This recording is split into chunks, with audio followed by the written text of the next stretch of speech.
এখন একটি দেখবেন হাসির কৌতুক। বিজয়, খোকন এবং কণ্ঠ সুর সুমন দাস বাউল। দাঁড়া, শোন। বল। কাল তোকে ঘরে তোর লোক দেখলি? আমাকে দেখতে এসেছিল। তোর কি জ্বর অসুখ হয়েছে? না, আমাকে কইলা দেখতে এসেছিল। আর আমি? তুই একটা অন্য বিয়া করিলে। এই কথাটা তুই বলতে পারলি? তোর ঘরের লোকেই তো রাজি নেই। আমি তো রাজি আছি। আমার ঘরে মা বাবা সবাই রাজি আছে। শুধু তুই নাই। আমি তো রাজিই ছিলি। তোর ঘরের লোক যখন আমাকে মানিয়ে নেবে নাই, তখন গোটা জীবনটা কাটবো কি করে? পরে দেখবি সব ঠিক হয়ে যাবে। আমি জানি আমাদের ঘরে মানছে নাই, সেই জন্যই তো বলছি চ 2-1 মাস অন্য কোথাও পালান যাবো। না।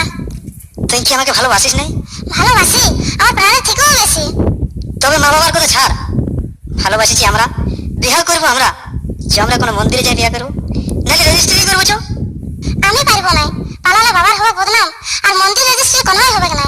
সবাই যখন 5 লোক নিয়ে বিয়ে করে, আমি তুই আমাকে বিয়ে করবি। পারলে দেখ, না পারলে তুই আমার পথ আর আটকাস না। তুই বুঝতে পারছিস না কেন? আমি ঘরে অনেক বলেছি, কেউ মানছে নাই। এখন যদি তুই আমার সঙ্গে না থাকিস, আমি বাঁচবো কি করে? আমি যেমন থাকবো। তবে আমাদের বিয়ার শপথ মিছা। মানে যে বিয়ে আমাদের হয়ে গেছে, মনে কর ছেলে খেলা। ছেলে খেলা? হ্যাঁ। ভালোবাসার আরেকটা নাম তবে ছেলে খেলা। আমি আর দাঁড়াবো না। দাঁড়া, আমার করে কোথায় জবাব দিয়ে যা। কোনো জবাব আর দিব না। যা ভালো বুঝিস করবি। তবে যাবার সময় বলে যাচ্ছি, আমি শুধু তোকেই ভালোবাসি, তোরা সাথেই আছি। আমার ঘরের লোক মত দিচ্ছে নাই, আর ও চিত হয়েছে 5 লোক নিয়েই বিয়েটা করতে হবে। এইটাই কি সত্যি ভালোবাসা? ভালোবাসলি না আমাকে গাড়াই ঢুকালি? ভালোবেসে তুই আমাকে গাড়াই ঢুকালি, গো ঢুকালি, গাড়াই ঢুকালি। মাঝ পথে ছাড়িয়ে দিলি, ও তুই মাঝ পথে ছাড়িয়ে দিলি। আমি মুলা ছুলন ছুলালি, গো ছুলালি, গাড়াই ঢুকালি।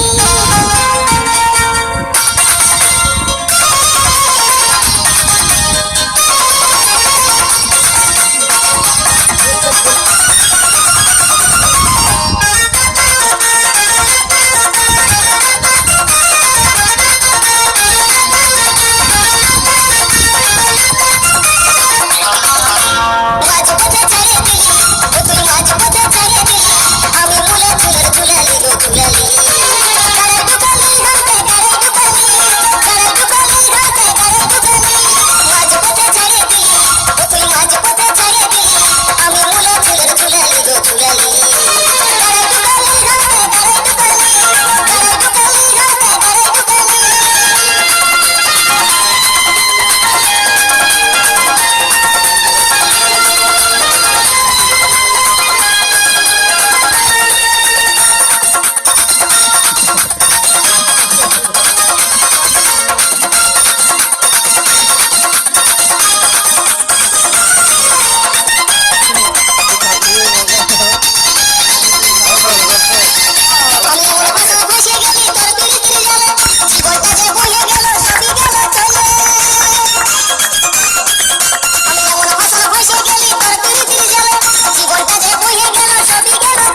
এমন গাড়াই